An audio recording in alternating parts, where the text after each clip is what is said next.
ക്രിസ്തുവിൽ സ്നേഹം നിറഞ്ഞവരെ, നോമ്പുകാല ചിന്തകളിലേക്ക് ഏവർക്കും സ്വാഗതം.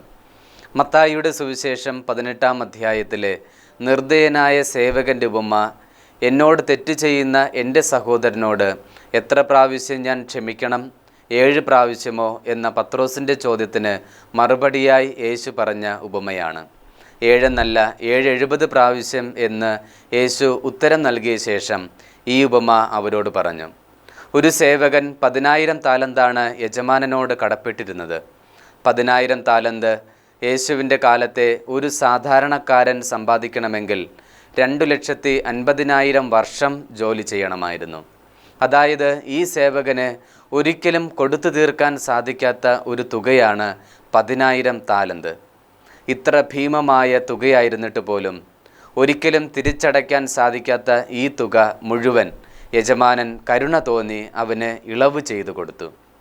അതിനുശേഷം ഈ സേവകൻ തനിക്ക് 100 ദെനാറ തരാനുണ്ടായിരുന്ന സഹസേവകനെ കാണുകയും അവനെ കടം തിരിച്ചു തരുന്നത് വരെ കാരാഗൃഹത്തിലടയ്ക്കുകയും ചെയ്തു. യേശുവിൻ്റെ കാലത്തെ ഒരു സാധാരണക്കാരൻ്റെ ഒരു ദിവസത്തെ കൂലിയാണ് 1 ദെനാറ. അങ്ങനെയെങ്കിൽ 3 മാസങ്ങൾ കൊണ്ടോ അല്ലെങ്കിൽ 100 ദിവസങ്ങൾ കൊണ്ടോ മാത്രം കൊടുത്തു തീർക്കാവുന്ന ഒരു ചെറിയ തുകയാണ് 100 ദെനാറ.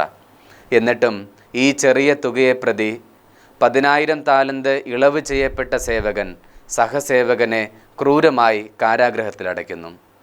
നോക്കുക, ഒരിക്കലും കൊടുത്തു തീർക്കാൻ കഴിയാത്ത 2,50,000 വർഷം ജോലി ചെയ്താൽ മാത്രം സമ്പാദിക്കാവുന്ന വലിയ ഒരു തുക പൂർണ്ണമായി ഇളവ് ചെയ്യപ്പെട്ടിട്ടും വെറും 100 താലന്ത് മാത്രം കടപ്പെട്ടിരുന്ന ഒരുവനോട് നിർദ്ദയമായാണ് ഈ സേവകൻ പെരുമാറിയത്.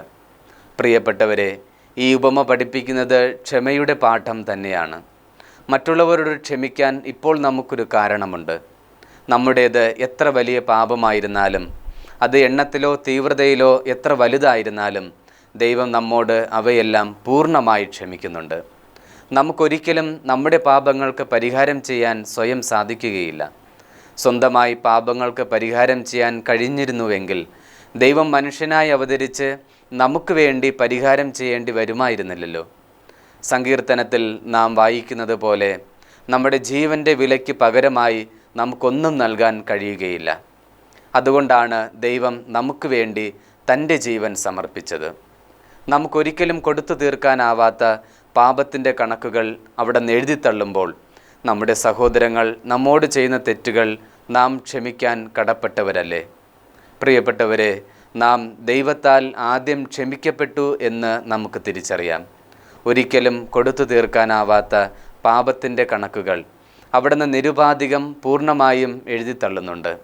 അതിനാൽ ദൈവം നമ്മോട് ക്ഷമിച്ചതിൻ്റെ ബാഹുല്യം തിരിച്ചറിഞ്ഞുകൊണ്ട് നമ്മുടെ സഹോദരങ്ങളോടും ക്ഷമിക്കാൻ നമുക്ക് പരിശ്രമിക്കാം. യാക്കോബ് അപ്പോസ്തലൻ ഓർമ്മിപ്പിക്കുന്നുണ്ട്, കാരുണ്യം കാണിക്കാത്തവൻ്റെ മേൽ കാരുണ്യരഹിതമായ വിധിയുണ്ടാകും. അതിനാൽ പ്രിയപ്പെട്ടവരെ, ദൈവത്തിൽ നിന്ന് കാരുണ്യം സ്വീകരിച്ച നാം മറ്റുള്ളവരോടും കരുണാപൂർവം പെരുമാറാം. ദൈവം നമ്മെ അനുഗ്രഹിക്കട്ടെ.